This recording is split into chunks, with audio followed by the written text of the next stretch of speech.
Assalamualaikum warahmatullahi wabarakatuh. Waalaikumsalam. Waalaikumsalam warahmatullahi wabarakatuh. Alhamdulillah. Sehat semuanya ya? Sehat semuanya? Alhamdulillah sehat. Sehat, Us. Ya, masih semangat ya mengikuti pelajaran hari ini. Semuanya harus tetap semangat. Meskipun keadaan kita masih bertatap muka melalui Zoom meeting, tapi kita harapannya berikutnya kita bisa ketemu secara langsung. Semoga pandemi ini segera berakhir. Sebelum kita mulai pembelajaran, silahkan berdoa dulu. Bisa dipimpin oleh Mbak Sekar Ayu. Yuk, pimpin doa dulu Mbak Sekar Ayu. Pimpin doa dulu Mbak Sekar Ayu. Nyalakan audio videonya. Audionya dinyalakan. Mbak Sekar, pimpin dulu doa dulu. Sebelum memulai pembelajaran, marilah kita berdoa terlebih dahulu. Berdoa mulai. Ini kita akan melanjutkan materi tentang menulis teks prosedur. Kemarin kita sudah mengenal sedikit tentang teks prosedur. Kembali lagi mengingat materi yang sudah saya berikan kemarin-kemarin. Jadi ada dalam penulisan teks prosedur itu perlu mencantumkan ada unsur kebahasaan, kemudian ada struktur. Nah, sekarang kita mengingat materi yang sudah dulu. Dari struktur teks prosedur, ada apa saja? Ada apa saja struktur teks prosedur? Kita ingat kembali. Pendahuluan. Ada pendahuluan, kemudian Langkah. langkah. Alat dan bahan. Oh ya, kalau cara membuat itu ada alat dan bahan. Kemudian setelah alat dan bahan, Langkah-langkah.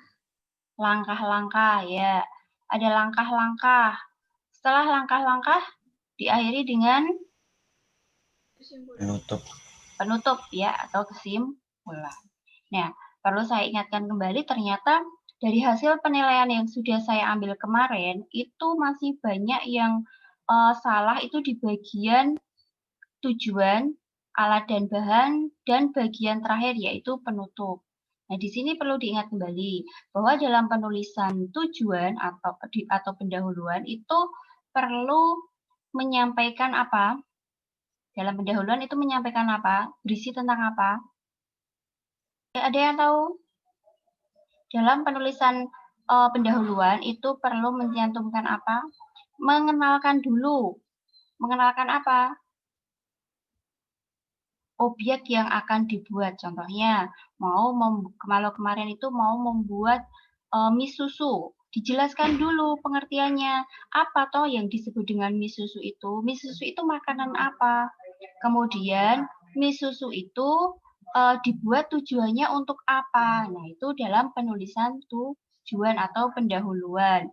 Kemudian, yang kedua, penulisan alat dan bahan. Dalam penulisan alat dan bahan ini, kemarin sudah pada mencantumkan, tapi ternyata masih banyak yang salah karena tidak menggunakan ukuran yang akurat. Contohnya, kemarin ada susu.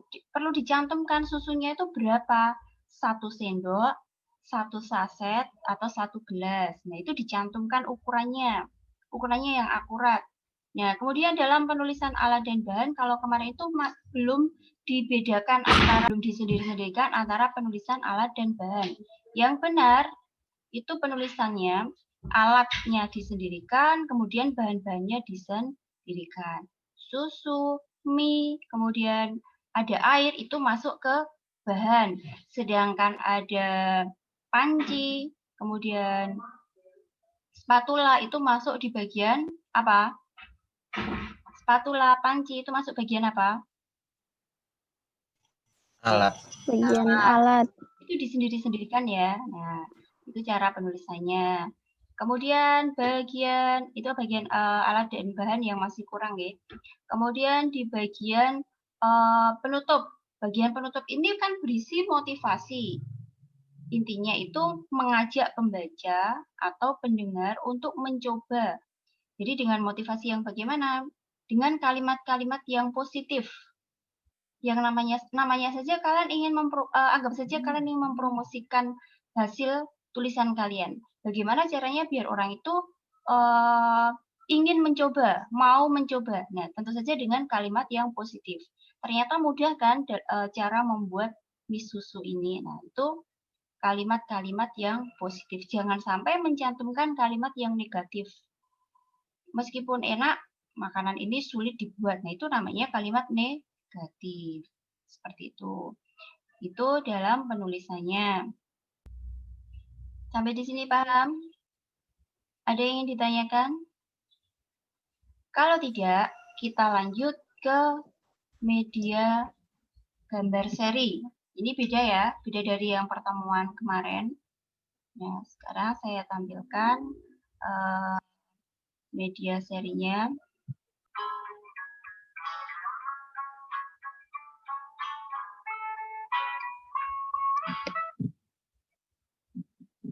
Sudah ya?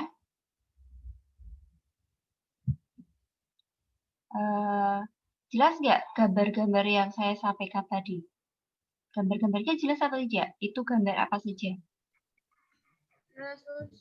Jelas. Kira-kira itu membuat apa? Cara membuat apa? Kue coklat. Kue coklat ya. Nah, dari gambar tadi, setelah kalian mengamati gambar seri tadi, kalian bisa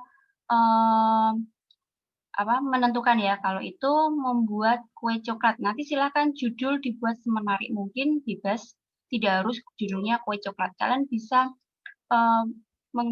bisa menyampaikan pendapat kalian sendiri-sendiri. Jadi itu judulnya mau ditulis judul apa. Buat yang semenarik mungkin, namanya menulis judul ya. Ya, semenarik mungkin biar orang itu tertarik. Kalau dari judulnya saja sudah tidak menarik, bagaimana orang mau membaca selanjutnya? Nah, itu tadi kan disajikan, ada potongan kue ya, nanti dibuat semenarik mungkin bagaimana kalimat untuk menutup teks tersebut biar menarik, menggunakan kalimat sinonim dari yang ada di bagian pendahuluan. Sinonim itu apa tahu sinonim? Siapa yang tahu sinonim? Persamaan kata. Iya, persamaan kata. Sinonim itu persamaan kata. Jadi dari bagian penutup itu kalian bisa menggunakan kalimat sinonim dari bagian struktur ya. Selain aspek kebahasaan, kita harus memperhatikan strukturnya yang lengkap, sistematis ya. Ya, itu kesimpulannya. Adapun manfaat dalam pembelajaran kita hari ini apa ya? Manfaatnya apa? Yuk. Mbak Risliani, apa ya manfaat pembelajaran kita hari ini? Apa manfaat pembelajaran kita hari ini? Memahami lebih rinci tentang teks prosedur. Ya, memahami lebih rinci tentang teks prosedur. Yang lain, coba.